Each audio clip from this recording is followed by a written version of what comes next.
Roobee sana keessa beektaa dalagaan qabu. Rabbi dhugaa jaalataa beektaa. Yoo dubbatan dhugama dubbatu wayii. Dalagaan qabu walumaa gala zooraa. Dalagaa masaqadhaa liisturoo illee dalagaa. Wata mara liisturoo sana dalagaa. Uumaan haa ta'uu dandeenye. Naa obboleessa maqaan isaa Jibriil jedhamu qaba beektaa oduu mucaan dhufee sunillee mucaan waa daddalagataa. Wata mara waa dalagaa. Abboo Abdusalaam naan jedhe. Wanni nu irra jirru kun abboo waan hin naagaluu dide ani 10,000 qabaa.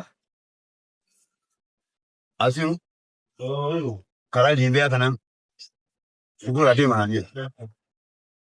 Inni akkas naan jedhee jennaan ayee marhaban jedhamu. Ani illee wanta san mataan kiyya kan nyaatan beektaa.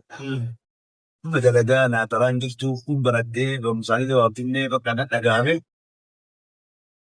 Eegasuu halli jiru gabaabseetu waan bira isinii tara.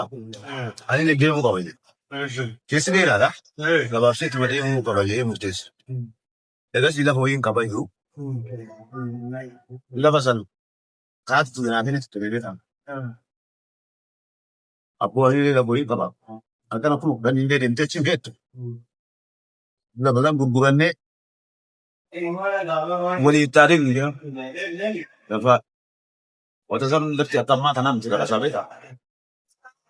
Isin kun badaktaa fi 53 gurgurannee. Haaree beekaa? Haaree 200 suuraa baaban. Ta'asii tarree jennu. Takkatti ba'asii deemne. Addis Ababa jennu. Addis Ababa kana geennee halkan takka Addis Ababa dabarsinee achirra Baardaar yaabbannee haganaa nagaa. Baardaar ilaalee matan maa jechuun. Nama karaa isin mul'isaa lallaala wayiitu jiramoo maal? Isheetti nama qotaa deemnaa kan. Karaan beektan as dura takka. Takkaan deemu. Deemnee watachi bira geennu matammaa kana geennu ikko matammaa kanatti. Matammaan beektaa. Daangaa Itoophiyaa fi Suudaaniiti. Qaama tas gabba'uu si barbaachisa.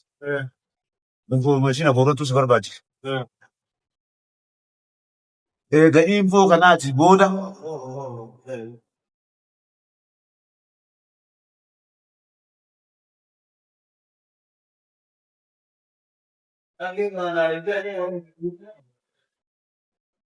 Egaa infoo kanaati booda. Spartagoon na fakkaata.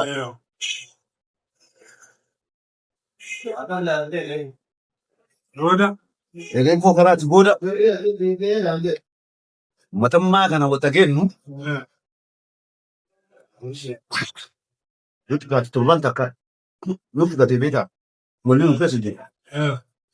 Qofa tashi as nzeedi.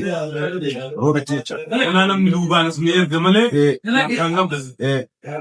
Wata san bishaan beeraa kennan tokko kennanii ture. Abdulafiis na jedhamu. Sabira jirti. Ganaa inni duubaan na jedhamu. Lammaffaa. Nuyyuu ammoo biyyattiin beeyne sirrii biyya sanitti eebbisiisuu dura biyyattii beekuu qabdi. Dallaalluu kaminni kan nama ciratu kaminni addaan baafachuu qabdi. Wanna kana suuta addaan baafallee nama addaan beeynee ijoolleen kennallee siifti.